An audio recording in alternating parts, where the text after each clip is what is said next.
It's time to talk sports. It's Hacksaw's Headlines, a panorama of the world of sports, stories, comments, and opinions.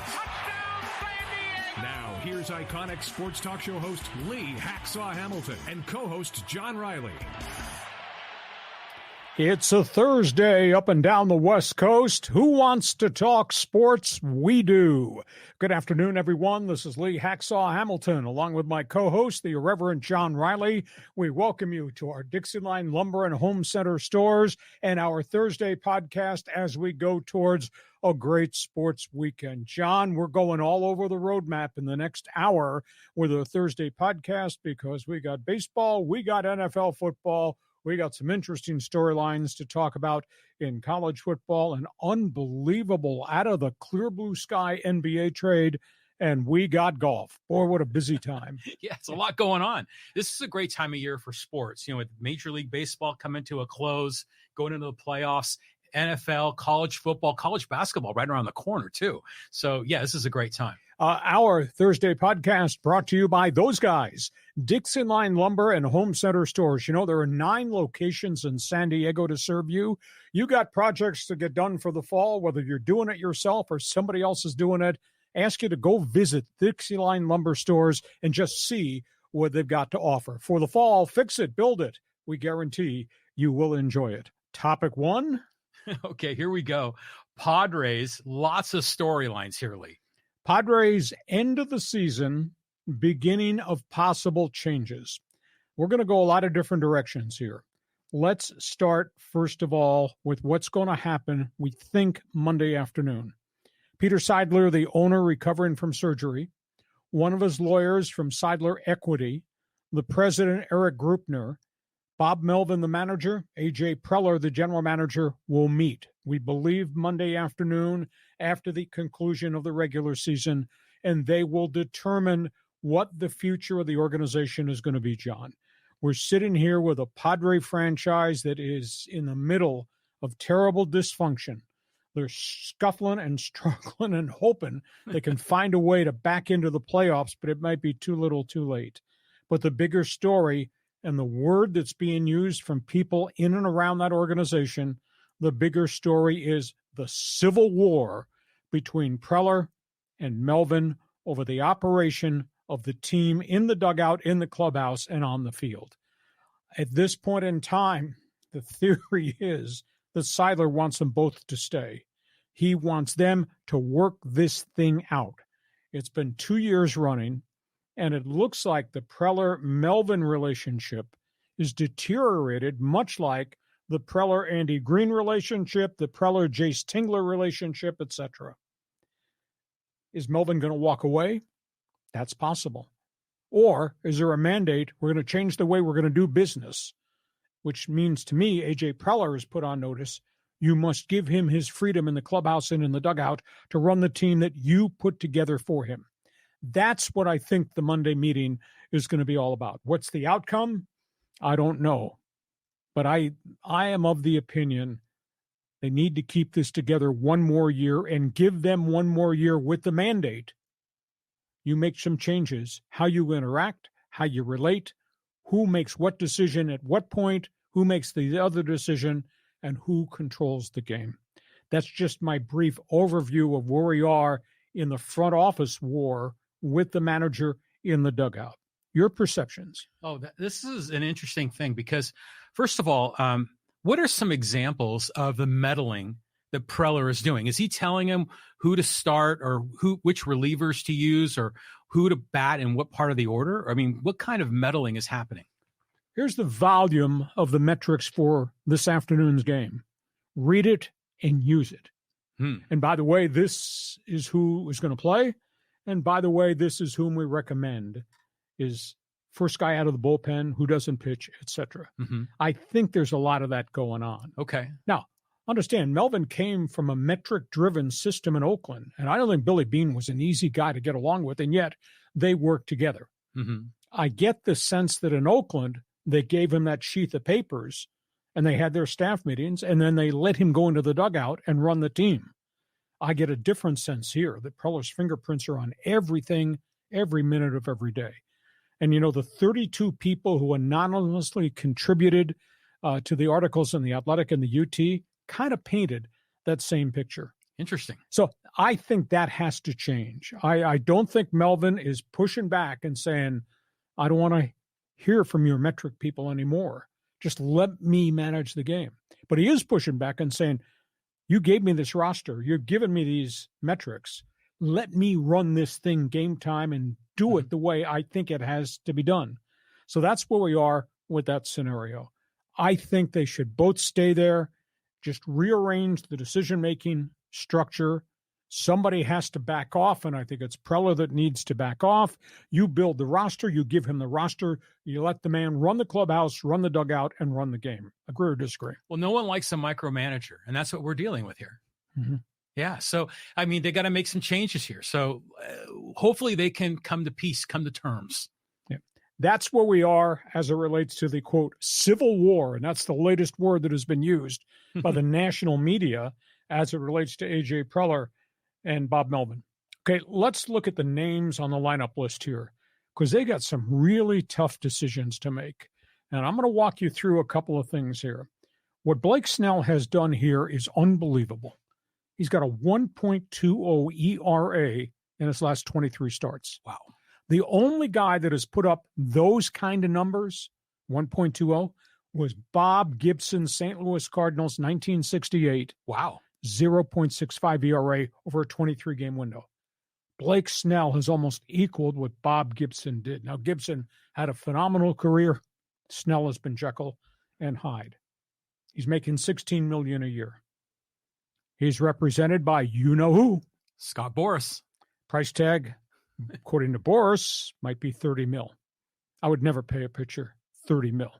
Not on a 3-year contract, probably not on a 5-year contract. If I were the Padres, I would offer Blake Snell a bump. Maybe $20 million the first year with an option for 25, or if he vests in certain statistics, the second year goes to 25, and hope he takes it. Why?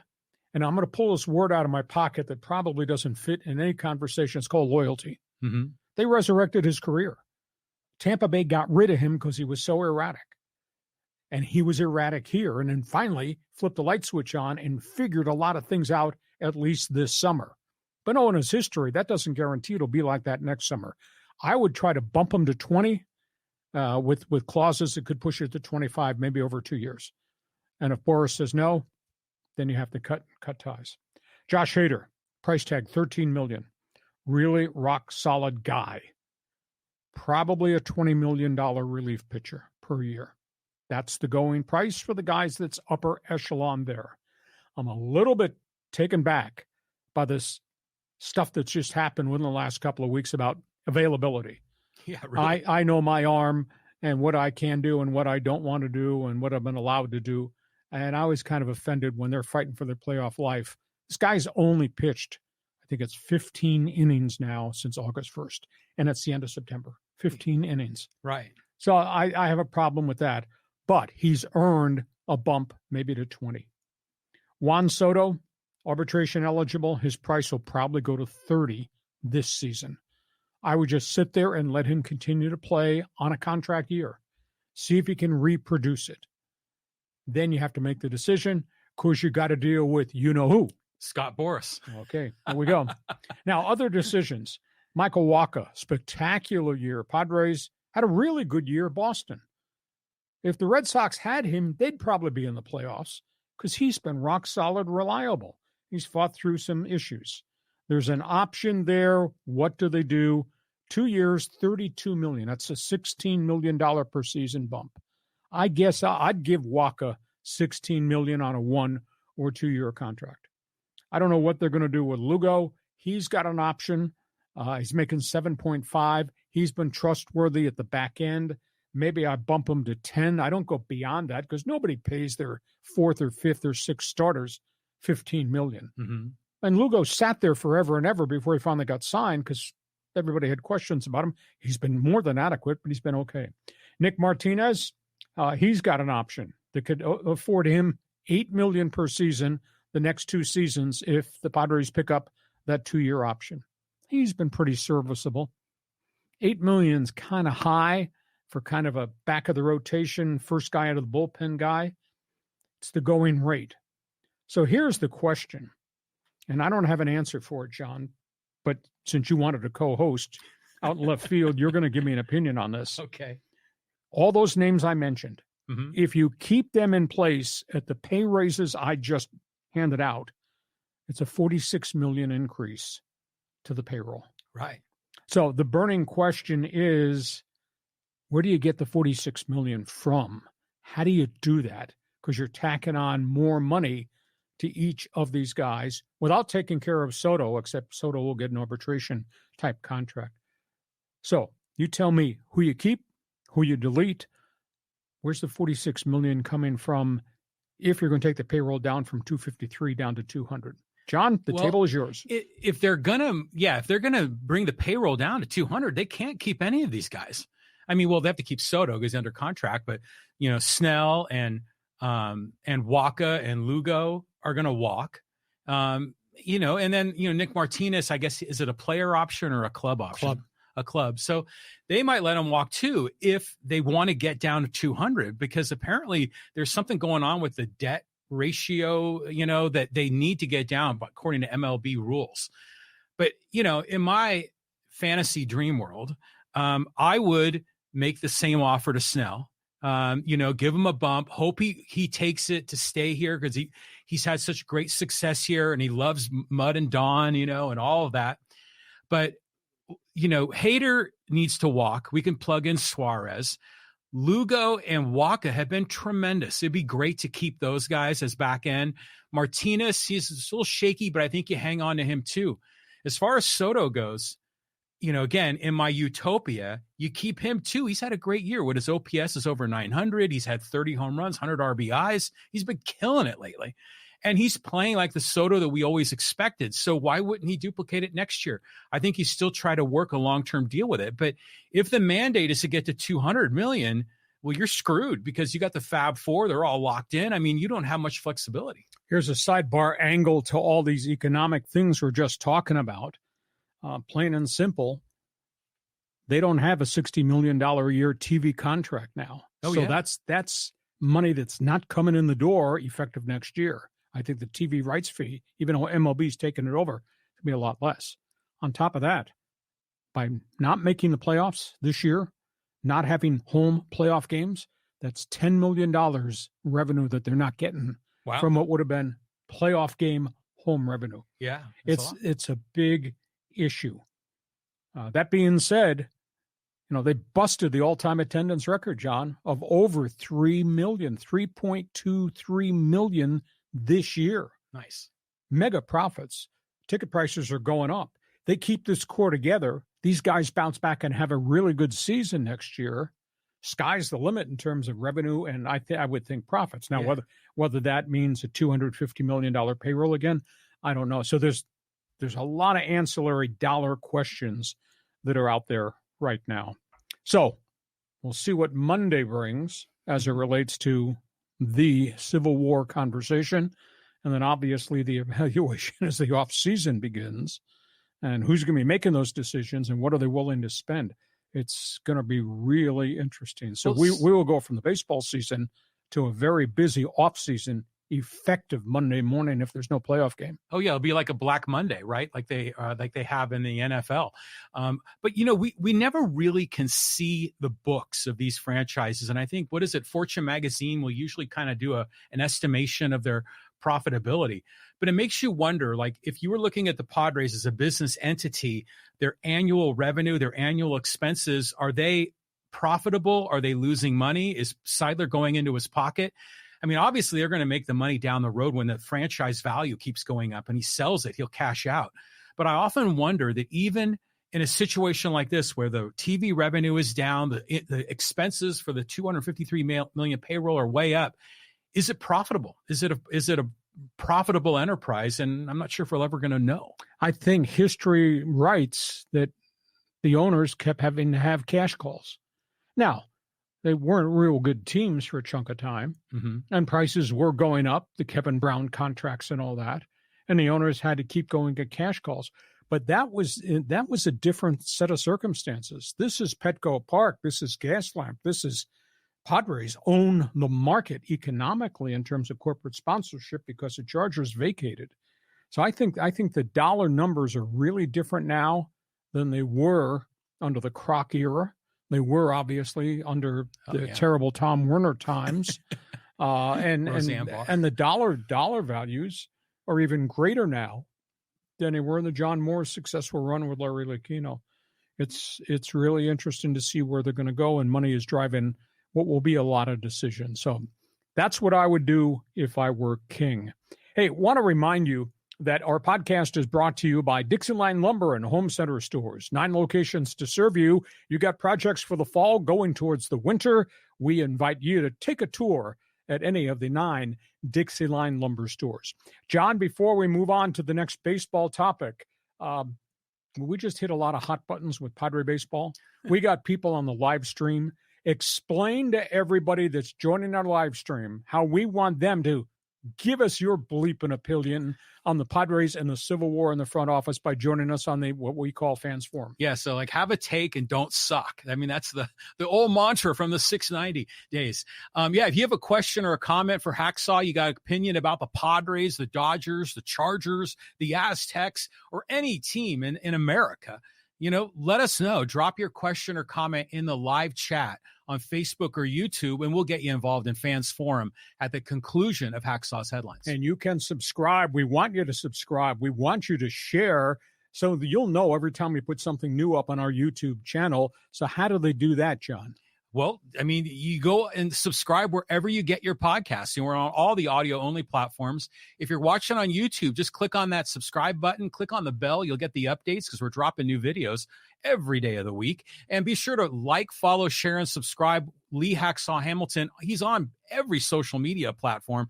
I'll tell you, the Instagram channel, that Chargers-Vikings video that we dropped last night is about to go over 100,000 views. In 10 hours. Yeah, unbelievable. Agree or disagree doesn't matter, but you're following, and that's the only thing that counts. And by the way, give us a thumbs up if you can. Give us a 5-star rating because we really like that. And if you like sports, check my website, LeeHacksawHamilton.com. Check it every day of the week. I write on it every day. It's really different.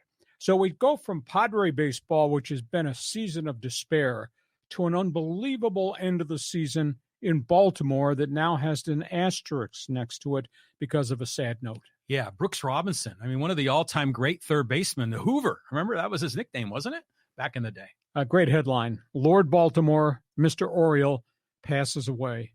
Brooks Robinson was a bonus baby in 1955. He's from a small high school in Arkansas, went to Baltimore. They had been a bad team as the St. Louis Browns got to Baltimore. He was the first piece that they put in place that would become the Earl Weaver-led Baltimore Orioles World Series champions. Bonus baby, 18-time All-Star, 16-time Gold Glove, 2 World Series rings, 2 MVP trophies, over 2,800 hits, 268 home runs. I tried to think of guys who had spent their entire life with one team and how they were viewed. I mean, there was a specialness to Joe DiMaggio way back in the day with the Yankees, a unique class. There was an imagery with Teddy Ballgame and the great years with Ted Williams and the Red Sox. We all know about Mr. Padre and just the gracefulness of Tony Gwynn, the person and the player. And then there was Cal Ripken, who made the way he played just a science. The legendary shortstop Orioles who broke the all-time consecutive games played record. And then there was Brooks Robinson. And I'll tell you, Brooksy, it didn't come easy. Brooksy was a grinder. I interviewed him twice. Really nice, throwback Southern gentleman. But he was a grinder. And, you close your eyes now and we see Machado making these unbelievable plays at third. That's who Brooks Robinson was. He was, I think, the first of a kind to do it that way. What a great player. Lived to age 86, served his community, unbelievable foundation and charities once he retired. Did Orioles TV with Jim Palmer. Palmer broke down and cried on the air when he was talking about Brooks Robinson. What an amazing gentleman. He's an 18-year-old bonus baby when the really bad Baltimore Orioles put him on the field at third base and sink or swim, and he swam his way to the Baseball Hall of Fame. What a hell of a player. Yeah, I mean, incredible. And when was his last year? I mean, he retired like in the early 70s, right? Yeah. And so that was right around the time that I started following baseball as a young boy. But I always thought of Brooks Robinson as this amazing defensive player. But every time you were reading off those offensive stats, I'm like, wow, he is a better offensively than I really thought. Yeah, he was great with the glove, and I don't think it came easy to him. You know, Tony Gwynn would, first day of spring training, step up on the first pitch of spring training, would hit one to the 5-5 hole and go through. It was easy for Tony Gwynn to hit. I don't think it was easy for Brooks Robinson to do what he did, but he did it every day for all those years. And what a special guy. Just absolutely amazing.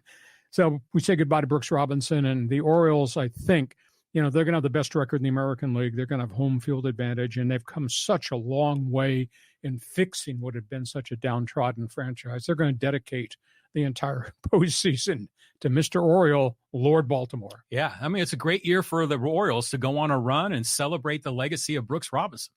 On we go from baseball. We're shooting 3-point shots in basketball. Wow. Yeah, so this trade went down. This was a shocker. This was a late-night deal. The rumor was that Portland had met with Damian Lillard about 2 weeks ago, just prior to the start of the training camp, and they had indicated that they were not going to trade him unless they could make it turn out to be a win-win deal, and win-win meant Portland was going to get volumes of talent. Well, they tried with Miami, and they didn't like what Miami offered. It wasn't enough in the Miami deal. They tried to get a third team in a three-way deal with Miami and somebody else and couldn't find the right combination. And then Milwaukee, which already has an NBA championship, shows up and says, we're willing to do this. And they brought Phoenix into the conversation. At the end of the day, Damian Lillard, who's got 4 years and $200+ million left on a contract, doesn't go to Miami where he wanted. He goes to Milwaukee. But he goes to play with Giannis, and he goes to play with Chris Middleton. So they got themselves 3 stars in Milwaukee wearing that green jersey. Yeah, I mean, this is going to be a really, really good basketball team. And now the general consensus is that's the team you're going to have to beat if you think you can raise somebody's NBA trophy. Lillard, 32 points per game, not a selfish player. He's carried the Trailblazers. So he goes there to form a threesome in the Bucks lineup.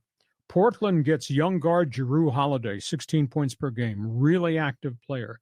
They get DeAndre Ayton, 16 points, 10 rebounds per game with the Suns. He's not a stoic, in-your-face physical force center. He's more of a slick guy, but he'll help them. And Portland also gets a number 1 pick and the right to flip other number 1 picks with Phoenix as a byproduct of this trade. So the Trailblazers, even though Lillard goes, Portland's got a lot of good young guards. They're going to add to that equation. It's just going to be a very different team. And the Suns, to me, this is a strange aspect.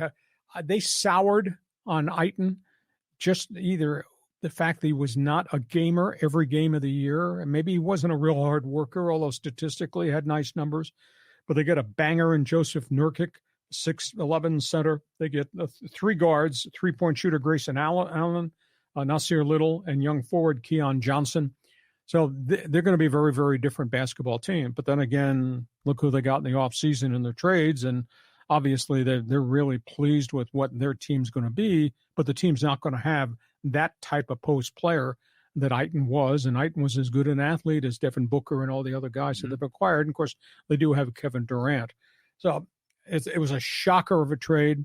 There's fallout from the trade. Now Miami's got a problem.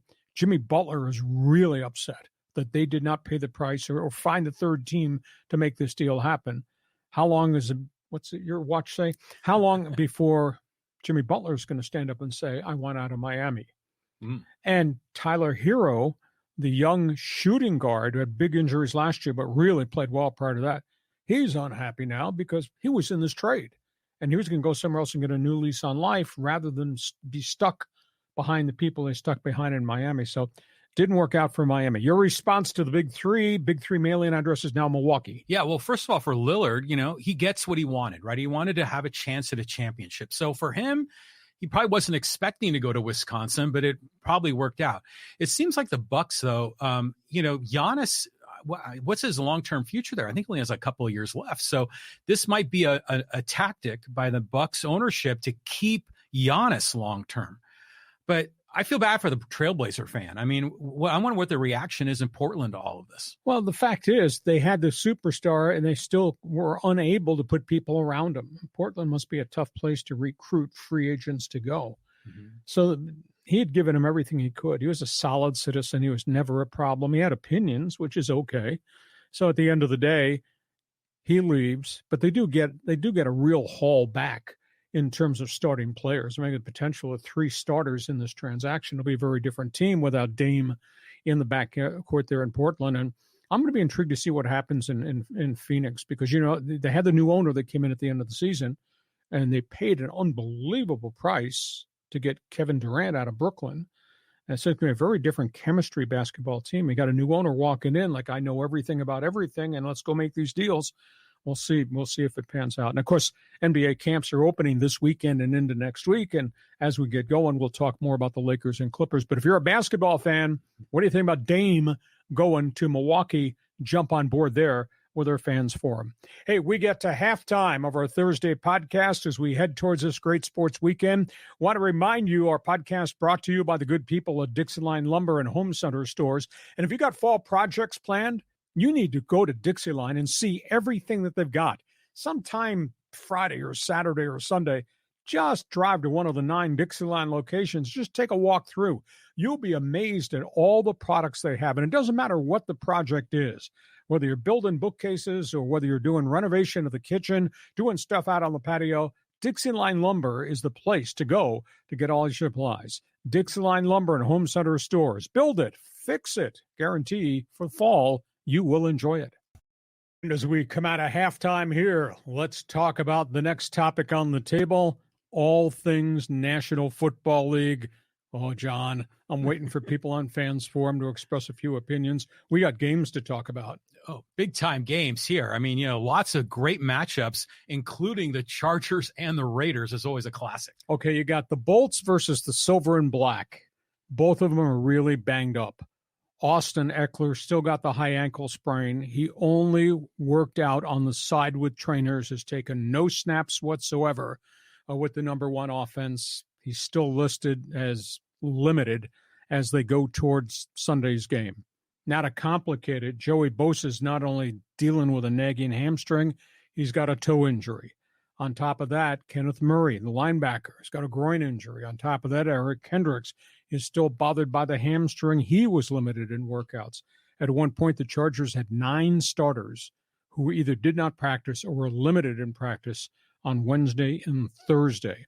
I don't know how many of these guys are going to be able to get off that side field and get on the field to play Sunday at SoFi Stadium.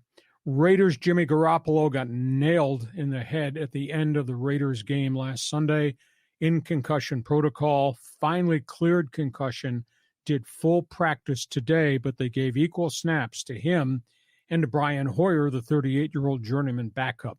38. So this is a big issue. The Chargers are coming off the phenomenal Justin Herbert throwing show in Minnesota. They're averaging 416 yards per game on offense, which is pretty impressive. Not impressive. That defense is giving up 450 yards per game. Ooh. They are 31st in total defense. They are 32nd in pass defense. And defense was stapled to the front of Brandon Staley's resume. They've given up 7 touchdown passes through the air in 3 weeks so far. Raiders aren't much better. Raiders are struggling on offense, 287 yards per game. Raiders on defense, giving up 347. Outside of Max Crosby and maybe Marcus Peters, I just don't think the Raiders have very many players on the defensive side of the football. Well, here's a gaudy statistic. Third down defense, Raiders allowing the enemy to convert 46% of the third down plays. And opposing quarterbacks, 74% completion rate against the Silver and Bleak defense. Unbelievable. Just absolutely amazing. Garoppolo's thrown 6 interceptions so far this season. They think he's going to start Sunday. Well, the mystery is Josh Jacobs, because of this long holdout. He's averaging 2.8 yards per carry. They have no running game at this point. Now, they're playing against a battered Charger defense. Maybe they just run the bleeping ball so they can keep Justin Herbert off the field. Mm-hmm. Maybe Josh Jacobs finds himself. Raiders, Devontae Adams, 13 yards per catch. I mean, he had 13 catches this past weekend. He's got no help around him at all. So Raiders are dysfunctional, and we're dealing with a lot of bad defense from both of these teams. That's one big game. Miami, Buffalo. Holy cow. You ever seatbelt on that chair? I don't want you to fall over. This is going to be something. Dolphins, number one offense in the solar system. 550 yards per game. Miami's offense. Of course, they had 726 when they destroyed Denver last weekend. But this is Buffalo. And Buffalo is known for a couple different things. Genesee beer, heavy snow, and punching them out defense. Buffalo Bills are giving up only 253 yards per game. Wow. So you got Tua and all that offense against Buffalo's tough guy defense. Tua, 1,024 yards passing in 3 weeks, 8 touchdowns, only 1 sack. Dude's got a 122 quarterback rating. Wow. That's in another galaxy, 122. Tyreek Hill, 16 yards per catch. Jalen Waddle, 20 yards per catch. Now, the Bills aren't shabby. They got Josh Allen, and they're averaging 383 yards per game. And like I say, that defense, they're giving up just 253. Defense has got 12 sacks, 9 takeaways. And if you were trying to run a play on third down, they only allow conversion 31%. Oh, that's better than the Raiders. Oh, you think? So, yeah, there's no doubt. So, Miami, Buffalo, holy cow. Is it Sunday yet? Can we just fast forward ahead? The other interesting game is the Browns and the Ravens. You got Lamar Jackson against the number one defense in the National Football League.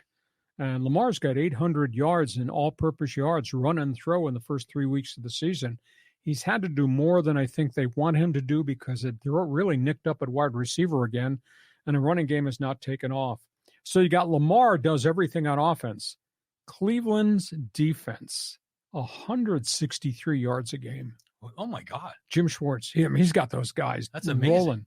And on third down conversion, 19%. Oh, man. I mean, that you don't never see those type of statistics. And opponent quarterbacks, only 48% completion, and running backs are averaging under 3 yards per carry against Cleveland. So the summary is the guys wearing the orange helmets, their defense is going to go after that quarterback who's wearing purple. That's going to, what do they call that? Immovable object, and what's that phrase?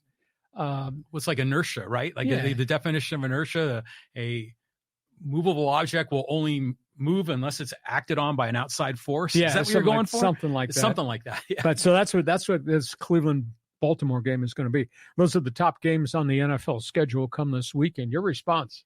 Well, the Charger Raider games are always entertaining, right? And this is going to be in LA, and there's going to be just a ton of Raider Nation that's going to be there. You can count on that. They say 68% of the tickets have gone to Raider fans. Really? Charger fans are selling their ducats to the silver and blue. Well, just like they did when they were in San Diego, too, because, they didn't want to have to deal with the riffraff of Raider Nation.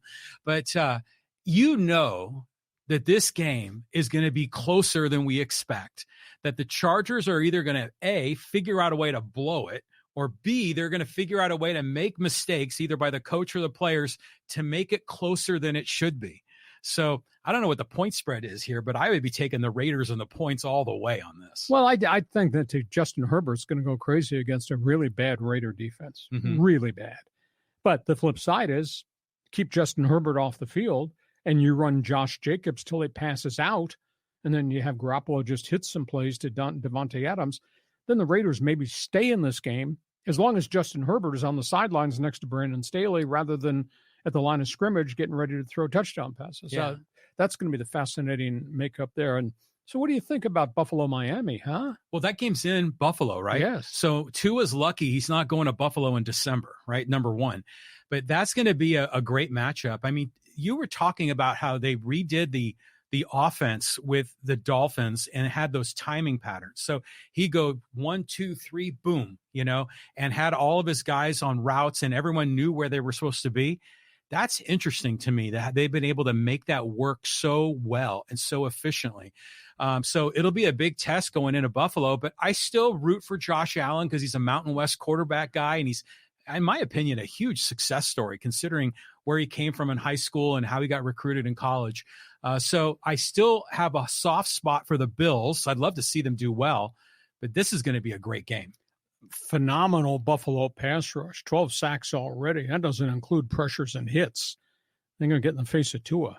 Now, Tua's been running the shotgun. Ball's out of there so doggone quick, and he just wears you out because the tempo that they play at.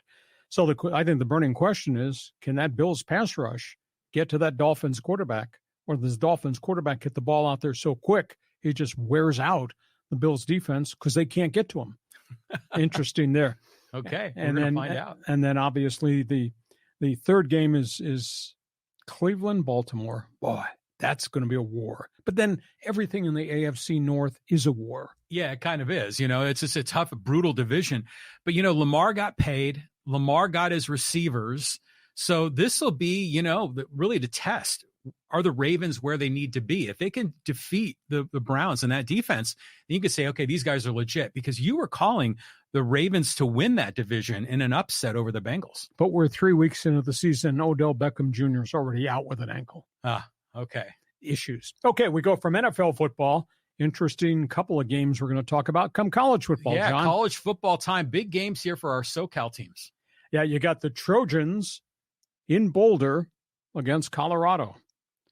Who is USC? Well, they're 4-0. USC is Caleb Williams and his Heisman Trophy. Big boy running backs, Marshawn Lloyd and Austin Jones. Big play offense. USC is averaging 569 yards per game. Oh, my God. Caleb Williams gets going down the field. Now, that's not against great teams. That's against teams that they've beat up. The defense, though, is leaky. 366 yards per game against substandard opponents. What are you going to do when you start playing real people? Real people like wearing the Buffalo logo on their helmet this weekend. Caleb's got 1,200 yards passing in 4 games. Lloyd and Jones are both averaging 8 yards per carry for USC. Their top 3 wide receivers, Taj Washington, Brendan Reed, Zach Branch, 15 yards per catch. So when they get the ball, they go down the field and they score. The defense is, I think, still challenged. I'm not a big fan of the defensive coordinator, Zach Branch. Trojans' pass defense is giving up almost 240 yards per game, and now they're going to face Shedeur Sanders. Big question for Colorado physically. How are they after getting battered at Oregon? Bigger question, they're going to face somebody that's got phenomenal offensive speed. Can CU's defense control what USC is doing with the football? And then how does Colorado's offensive front, defensive front hold up? Because that's really become the weakest link on their team. Can they protect Shedeur Sanders? Can they stop the run? Because Lloyd and Jones can pound the football. And how beat up are they physically? And where are they emotionally after what happened? I maintain you can only go to the well so many times emotionally to crank players up.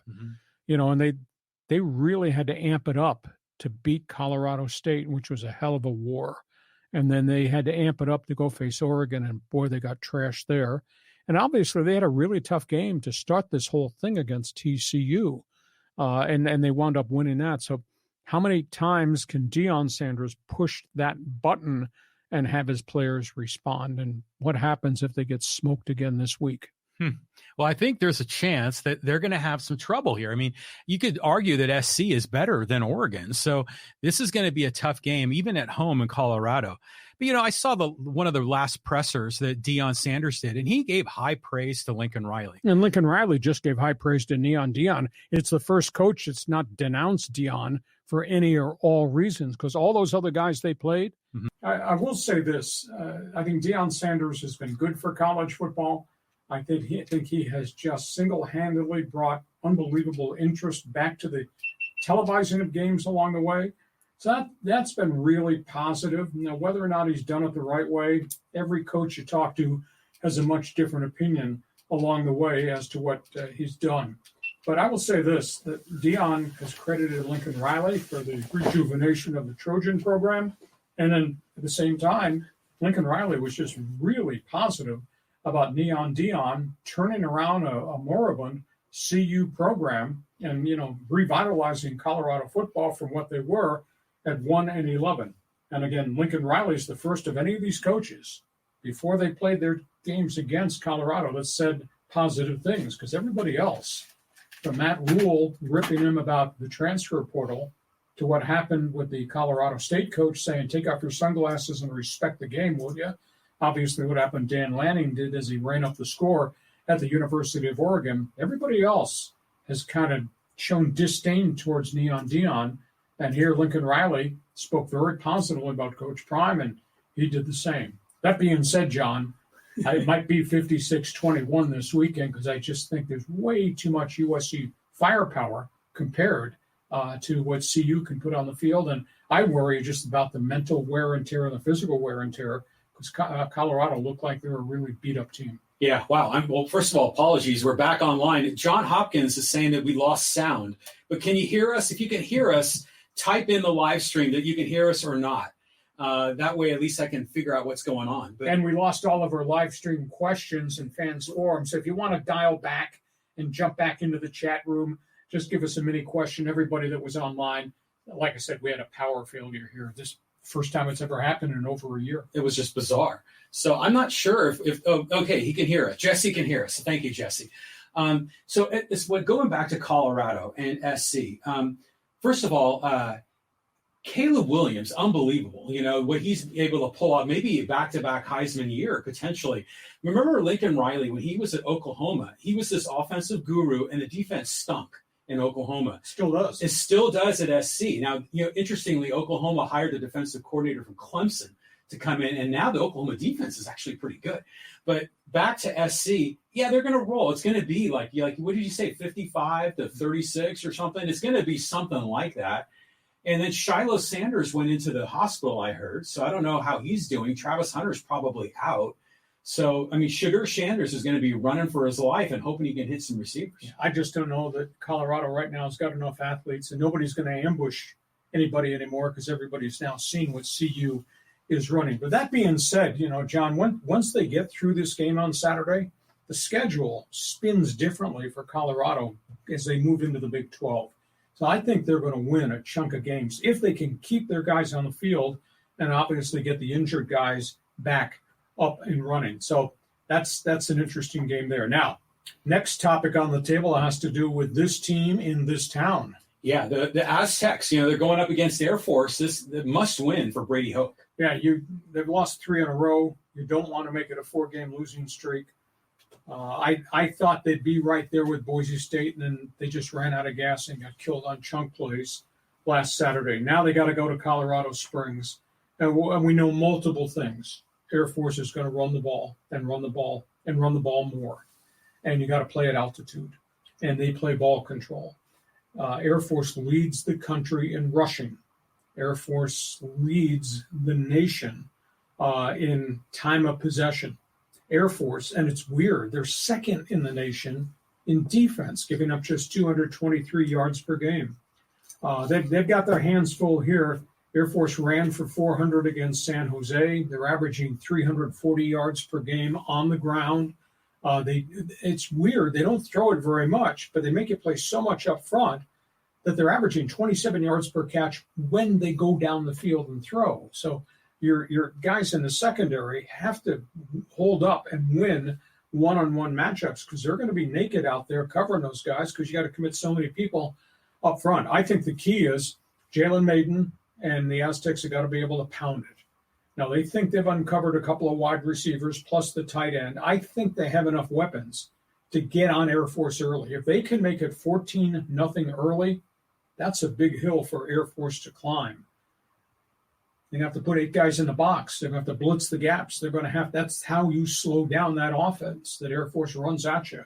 And they're just going to be physical as hell at the line of scrimmage because Air Force is physical as hell running it. And then you got the altitude, and Brady Hoke did not want to talk about it. We don't consider that. Well, it's reality. You're playing at freaking 5,700 feet in Colorado Springs. It's such a great environment. It is such a cool place. I don't know if you've ever been to an Army-Navy game. No.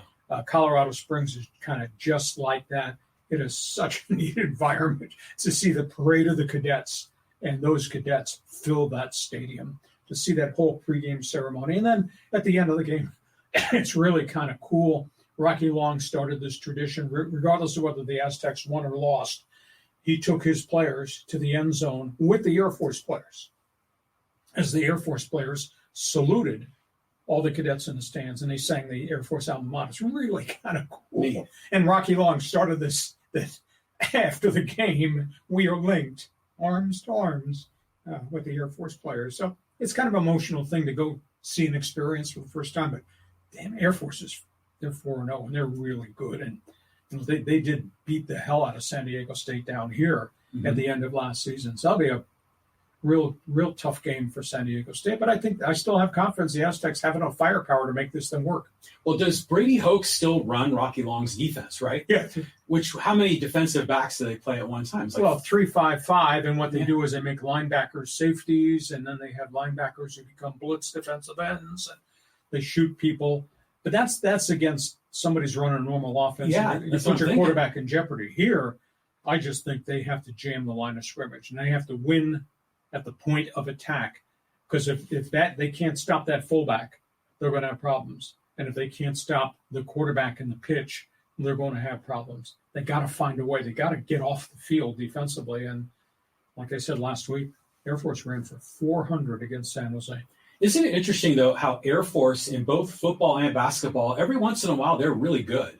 Where Army and Navy, not so much, So I kind of wonder what the Air Force Academy is doing, if they're a little bit different than the other academies. Great question. There's a lot of continuity. Troy Calhoun's been there 17 years. He's an Air Force grad. He was an assistant coach in the NFL with the Houston Texans and came back to take the head coaching job. His two coordinators have been there with him. One, I think, has been there 15 years. The other's been 17 years. So there's some continuity. And they know the kind of player they need. They know the kind of person they're getting, because the kid that goes to Air Force prep and then goes on to the academy he's a special academic person. So it's a unique mix. They've had a lot more success.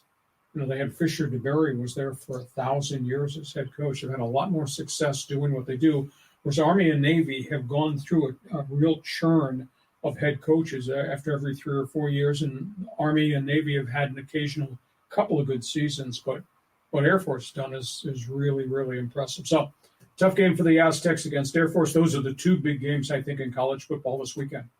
Well, what are just for grins, the Marines and the Coast Guard, they don't have academies, do they? The Marines go through the Naval Academy, or do they? No, they have their own. They used to play, I don't know if you'd call it Division I football, or maybe it was university football, or maybe it was the college football division. Quantico used to have college football, but that goes back a long, long time ago. But yeah, they used to have that. Okay, let's move on. We got another college football story to talk about. This story is just starting to break loose. Yeah, I'm curious to hear what this is about, because this is about the haves and the have-nots, right? Okay, this is Dateline Chicago. With the transfer of all these teams to different conferences, with the impending death of the Pac-12, the 12-team playoff that starts next year in 2024 is going to be different. The original package that had been proposed when they expanded to 12, they take the champion of each of the Power Fives, and then they take the best-ranked champion from a group of 5 conference. In other words, might that be Boise State in the Mountain West? Might that be Toledo in the Mid-American? Who would it represent in the AAF, etc.? Well, that's what it was supposed to be, 5 plus 1 guaranteed, and then 6 at large.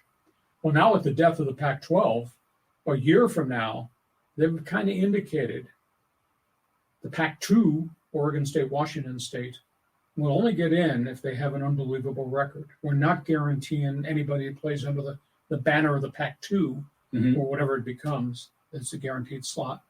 Now they're trying to configure, do they just stay with the top 4 get guaranteed slots, the Power 5 teams? There's 4 major conferences. And what do we do if we only have 4? What do we do with the rest of the slots? do we take the best teams in 2 of the group of 5 conferences? Would you take the best Mid-American team, the best Mountain West team, and guarantee them a spot in the playoffs? Or just make it all at large?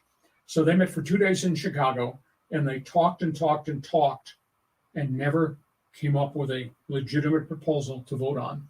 So what they've done is they've just decided to table this for the time being to try to determine what becomes of the Pac-2. Can that thing expand? Will it have any credibility of named teams? So they still have a window here to decide this, but everybody was pushing, what's your decision? And they said, no, we're just not going to make a decision right now. It's complex. Do you just have 4 and then you 4 plus 1 group of 5 champ? Or do you make it 4 plus 2 group of 5 champs? And then how do you ferret out all the at-large bids? I wasn't good in calculus. I'm sure you are, so go ahead, you figure it out.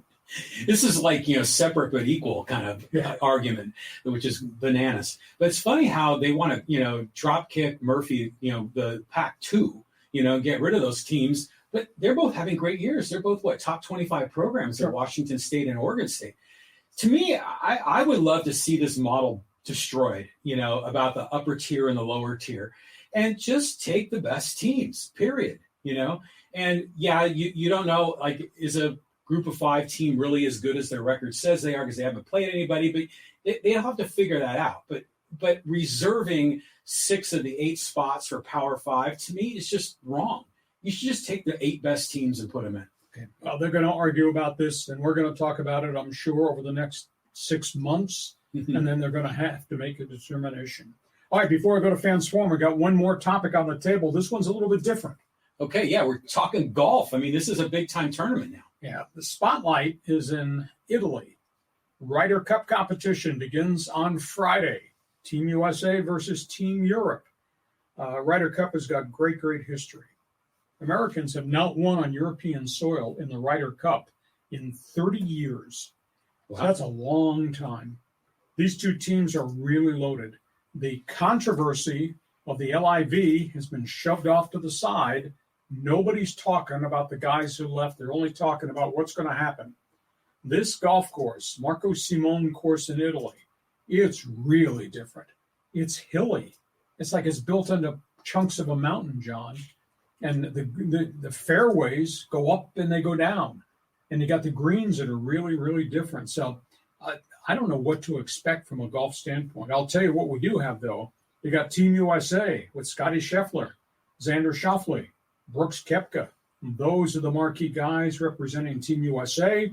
You got Team Europe with Jon Rahm and Rory McIlroy and the guy from Sweden that has had a banner year in Victor Hovland. So this will be fascinating. They're playing, the first round is Friday morning. They play foursomes. Then they come back Friday afternoon and they, quote, play best ball. So if you're teamed up, if Rory and Rahm are representing the Euros and they're playing Xander and Scheffler in best ball, the 2 guys hit their balls, and then the guy with the best shot takes the second shot, and you play that lead ball in to try to win the cup, or win the hole. Very complex scoring system, but it's really big. It's really big in Europe too. My goodness, those fans are boisterous and belligerent, and they're European fans. So this is cool because we got all these good names for the most part are playing here, and the fact that Brooks Koepka he's the LIV guy that made the cut, because it's all based on points how you get selected, and then the captain has other choices that he can make at the end. Well, we got at least 6 big-time names here, plus assorted other guys like Tommy Fleetwood, et cetera, guys that have had really good individual seasons that are part of the team. So fascinating. They tee this sucker off on Friday. It's not medal play. It's not like we normally see on CBS with Jim Nantz on Sunday afternoons. It's real different feel to it. And it's being played in Europe. Yeah, it's going to be in Italy, you said. And I remember you were talking earlier about how when the PGA and the LIV were merging, that they were going to be more international. They were going to have tournaments really on all of the continents, just about, well, except maybe Antarctica. But I wonder, is this part of it? Having this tournament, has it always been in Europe, or does it go back and forth? No, it goes back and forth between the U.S. It's just that America has not won on the European soil since I think it was 1993. But the Ryder Cup is owned and operated differently than the PGA Tour And when this merger ever takes place, the LIV PGA merger will have no sanctions to run what the Ryder Cup is. Ryder Cup is a whole different entity, kind of like the Masters and like the British Open. Okay, that makes sense. So this will be kind of fun to watch, especially to see that it's not medal play, that it's like some of these best ball tournaments that we play here locally. It'll be kind of fun, maybe. I agree. Hey, listen, our podcast is brought to you by Dixieline Lumber and Home Center Stores. 9 locations to serve you. You're going to be out and about, got projects for the fall. Take a run through Dixieline and see all the things they offer. It is time for Fans Forum. Again, we had a power failure in midstream. We are back. We got a lot of people who reposted their questions. John, where do you want to start? Let's buzz through as many as we can before the power goes off again. Yeah, so I got these in the part 2 of our podcast, but I saved all the ones in part 1, so hopefully I can get to those too. And this first one is from Iori666 and says, AJ is really the problem here. Thus, this ownership has made him untouchable in terms of responsibility when it comes to the result of this team. Melvin is a good manager. Job responsibility, AJ Preller, secure the players. Job responsibility, Bob Melvin. You run the clubhouse, you run the dugout, you run the games. Yes, I understand about analytics. AJ, I think, has done a good job in some areas. I think he's done a negligent job in a bunch of areas. There's a lot of criticism from all these articles that were posted that we talked about last week. A lot of articles about his communication skills. Peter Seidler owns this thing. He has funded this thing. He needs to get these two guys to divide the power. And in essence, if I were king, AJ, go get players.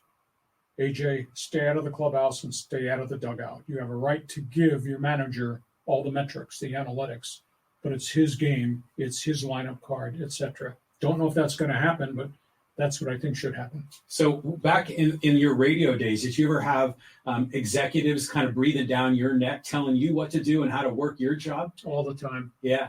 All the time. I mean, no one likes that. No, my whole thing was, I apologize in advance. Scoreboard, baby. Yeah. Look at what I've accomplished in ratings and revenue for my stations. Don't have somebody from freaking San Antonio or Tampa coming in there and telling me what I should and should not talk about. He doesn't know the market. I know my market. That's why I stopped reading memos and going to staff meetings. Okay. How'd that work out? Okay, next question. Okay, moving on down the list here. And this is from 4RXLA. Charger defense state will go away. What? Chargers defense stats. Okay, my bad. Will go way up after the Raiders' Devontae Adams only offense hangs only 10 points on them. I concur with you. Now, the only idea is if they can run Josh Jacobs. And by the way, last I checked, Bolts haven't played good run defense in about 3 years. If they can make it a ball control game, bleed the clock, and then score some points and keep Justin Herbert off the field, maybe that changes the chemistry of the game. But Justin Herbert is so good, and the Raider defense is so weak. Raiders have a really fierce pass rush, but Max Crosby can't play 48 minutes. I think the Chargers should win this, and they better win this, because somebody's going to be 1-3 by Sunday night. Somebody's going to be in big trouble. Imagine if the Chargers lost this. I mean, do you think Spanos would fire Staley mid-season? Because this is a disgrace, what's happened so far.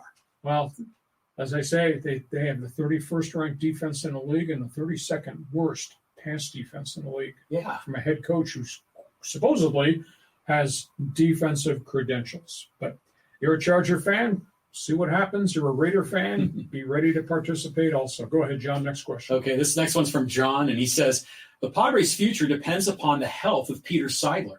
If he recovers, he wants to win and run a championship team. If he has to step down, then the Padres revert to a small market organization. Well, it'll be interesting to see because Seidler Equity, which is his business venture, co-funds this franchise, has input into the operation of the franchise, and I was told we'll have one of their lawyers at the Monday end-of-season evaluation meeting. I think Seidler likes these two guys. I think he wants them to work together, but he may have to lay down the law as to what AJ's responsibility is and what Bob Melvin is supposed to do. I don't know how you heal the wounds of kind of what's developed over the last calendar year. I think that I had somebody tell me, as a player agent, said, the biggest problem in that clubhouse right now is distrust.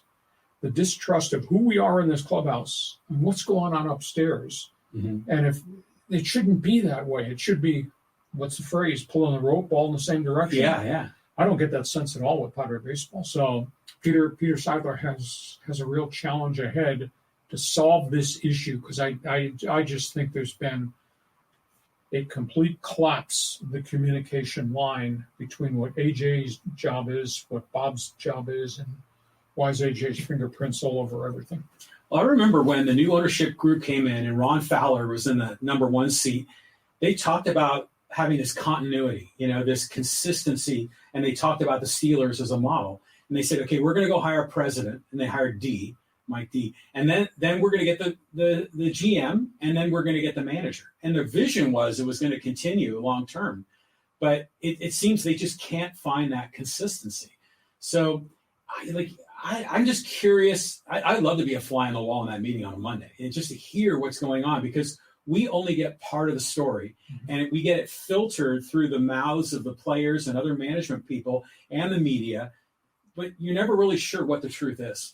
Well, you never will be. It doesn't matter whether you're talking Major League Baseball and the Padres, or you're talking about the crisis within the Chargers organization, or what's going on in Laker land, et cetera. You never get the full story. That only happens in the inner circle of the people that have to make the decisions. But at the end of the day, this team underachieved. Clear exclamation point. And then at the end of the season, it was kind of shredded by significant injuries to key core players. But first 130 games of the season, this thing underachieved. And there's no way to sugarcoat that. No. We're not going to sales pitch you that everything is beautiful just because you beat all these last place teams the last 2 weeks of the season. So they've got to solve the chemistry issue, front office to clubhouse to dugout. Oh, but 3 games left and we're still alive, right? Ever the optimist out in left field. Next question, John. Okay, let's go to Kenny.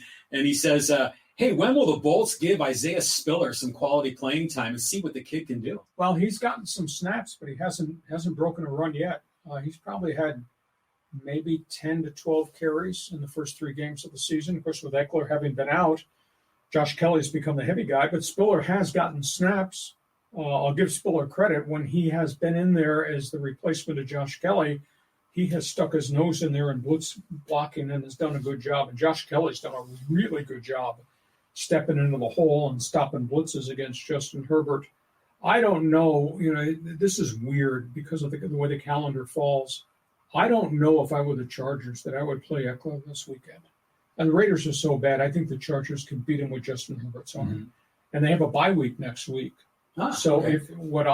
If I were King, I would sit Eckler 1 more week, and then you have the whole bye week. So he's going to do 2 more weeks of real intense therapy and get him back. Mm-hmm. Because if you bring him back against the Raiders and he gets hurt again, or he doesn't hold up, now you got a longer problem with the rest of the schedule. So that's what I would do, because I think you can trust Josh Kelly to lug it, and obviously Keller and Spiller have both shown that they can blitz block and have kind of held up in that area. And Justin Herbert is Justin Herbert. And you're playing the Raiders, who I don't think have any defense at all.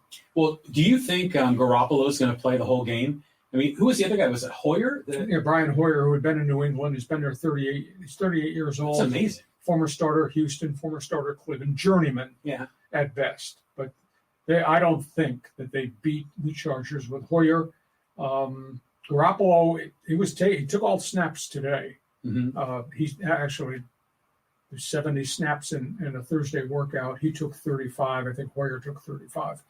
So they'll have both of them prepared, but I think they're a much better chance with Garoppolo as a starting quarterback. But, they've got to find a way, A, to move the ball and score, and B, to keep Justin Herbert off the field. And I think the road they have to travel is Josh Jacobs. And Jacobs had 1,800 all-purpose yards last year, and he's only been a shell of himself because of this long contract holdout that he had. Yeah, now show me the money, On we go. On we go. This is from Padres News. He says, this is the best Padres YouTube channel. I agree with that comment. Now, everybody does it differently, and that's fine. I have my sources, and I spend half my day networking with people who cover a lot of different teams. So I swap information. I ask for assessments. I deal not only with media guys. I have relationships with some player agents. I use as sounding boards. I don't believe everything that everybody tells me, and none of the media guys do. And I mean, it's quite a story, though, that's been uncovered here. And the fact that there were 32 people who gave those two websites anonymous comments, and the fact that the Padres aren't standing up and screaming at the media like this is fabricated, this is fake news, that leads me to believe there's a significant chemistry problem in that clubhouse. Yeah, I mean, the whole anonymous quote, usually you just dismiss it. No, you can't do that when you're in the media, no. If you trust the person that's giving you the quote. And the fact that this came from players or ex-players or staffers or ex-staffers who were here and left and went to work for other clubs, there's a lot of those people out there. Well, but I mean, as a reader, if I hear an anonymous quote, I dismiss it because it's not credible. Now, granted, the media person may have been legitimately talking to that person and they, it's kind of off the record as long as you remove my name. But to your other point, though, they have massive problems that they've got to solve. And it's just so heartbreaking as a Padre fan where we finally thought this was the year and we were going to have this great run, and it's just been another disaster. And meanwhile, the freaking Dodgers are just rolling, and it's just like we can't get a break in San Diego.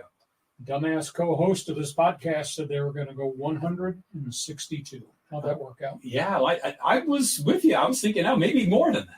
Next question. Okay, so there's another comment from Iori. Says, will you guys be taking calls at some point? Well, anything's possible. I'm not real good on technology, and up until about an hour ago, John was great at technology, and then the power went out here in our Dixieline studios. But, yeah, maybe that's something we'll consider down the road. We're working on a lot of different things, but there's only so many hours on the day to get this stuff done.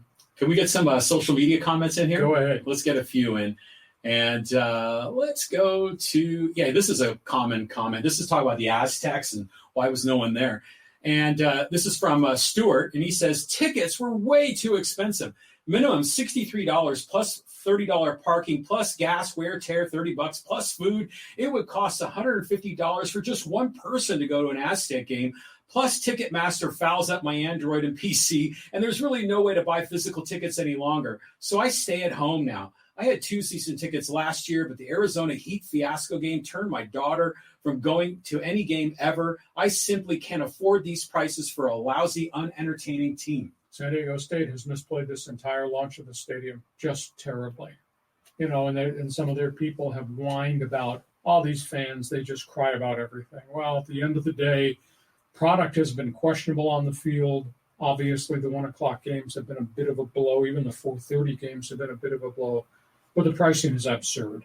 And when I was told that the Boise State tickets went from $100 to $200, and then there was a surcharge of 20% on top of the tickets, and then you add in parking. And if you want to have dogs and brew or whatever, it's just an expensive night out, unless there's an emotional link. And I asked the question again and again and again: where are the alumni? How come the alumni? That's your school. You aren't a football fan, or just don't care? Where's the alumni? Where's the damn student body? Because they get the game for free, and they don't even go to pick up the tickets to get in the game to go for free. So it's just a deep-seated problem. And the price tags that San Diego State, as good a job as I think J.D. Wicker has done, the fact that his people put these price tags on these tickets, it's just absurd. Yeah, I mean, it's just way too expensive. But remember, they weren't going to the Aztec basketball games, and then Fisher came in and built a winning program, and now they're selling out or close to selling out every game. So I still believe if they win, the people will come, and then they'll be on the bandwagon, just like the Padre fans are.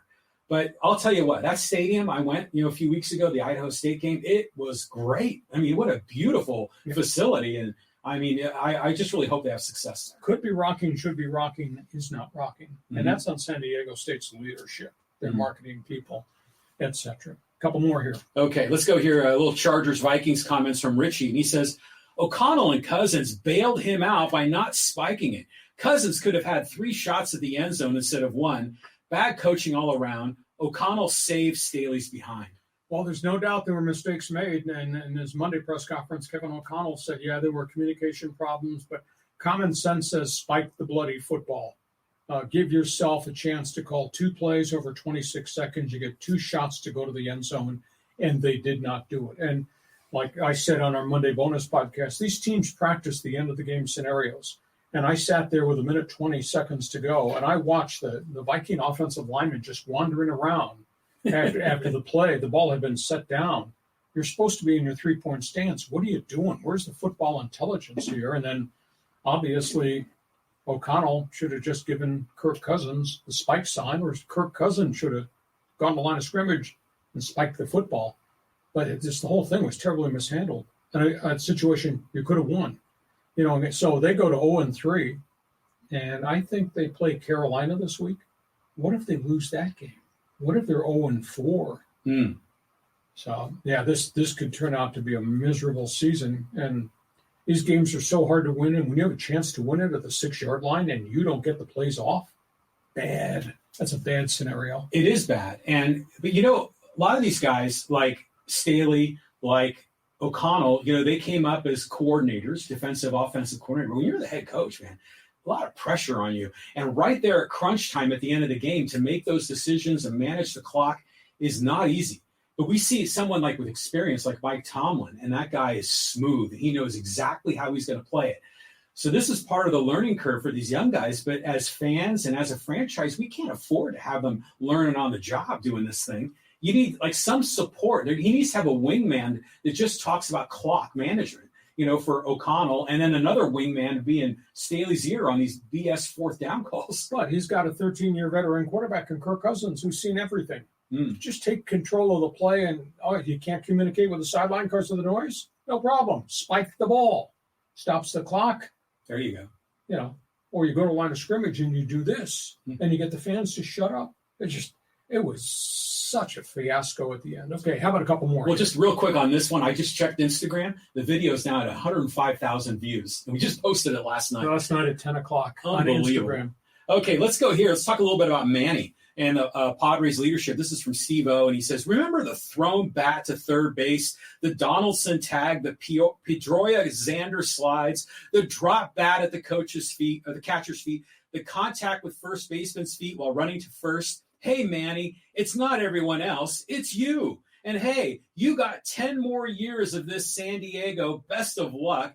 I'm tired of blaming Bob. Players need to be held accountable. But how do you hold these players accountable? Talk bad about them? What's on the back of his baseball card? Manny. That guy obviously keeps a history of Manny's faux pas along the way. He's had a really good season. I mean, he grinds and he plays hard. I don't like the persona. I think there's a clubhouse issue as it relates to his leadership. I was told there's an issue between him and Bogarts. It was back to Baltimore-Boston days. That we need leadership in the clubhouse. And I don't know whether that's going to come from Melvin, but if Melvin has been interfered with by Preller, that's a problem. Maybe they solve that problem Monday and it becomes a different clubhouse. It becomes Melvin's clubhouse with the veteran players following his lead. But, this has to change. That being said, there's just too much talent to have this be a throwaway season. And I would give everybody one more year. And at that meeting on Monday, if I were king, I am telling AJ, you're taking care of your job, and your job is right this way. And if you're Melvin, you're taking care of your job, and your job starts in the clubhouse, goes to the dugout, and all the game activity. And these players, it's your responsibility to do what that manager tells you. And if Melvin needs to be tough on these guys publicly, then he needs to be tough on these guys. And if they can't take it, tough crap. You're making $20 to $30 million a year. Deal with it. And then it's up to AJ to go figure out how they're going to handle the budget and who leaves, who stays, how he replaces them if there's a mass exodus. So it's going to be a really interesting offseason. Hey, listen, we hope you have enjoyed our podcast, power shortage outage notwithstanding. Invite you to do a couple of things. One, subscribe to everything we're doing on our podcast. Two, go to my website, leehacksawhamilton.com, because I write a ton of stuff every day. And three, share with all your friends. Tell them who we are, what we're doing, regardless of what their favorite sport or team is. John, it's been fun, even with a power outage. I've never seen John move like this. He looked like an option quarterback. The color in his face, he went all white. He was diving under the tables trying to figure out, where are we? Why did we go off in the middle? It was really different. But he got us back on the air. That's pretty doggone good. And our podcast is brought to you by Dixieline Lumber and Home Center Stores, 9 locations in San Diego. Build it, fix it. Guarantee this fall you will enjoy it. Our thanks again to Dixieline. John, enjoy the great sports weekend. We'll see you come bonus Monday, and I'm going to be on the road, so we're going to be doing a little bit different podcast on Monday. Yeah, so again, this weekend, if the Padres can sweep the White Sox, then they'll finish over 500, and that's a small victory. Hey, have yourself a great sports weekend. Thanks for being with us on Hacksaw's Headlines.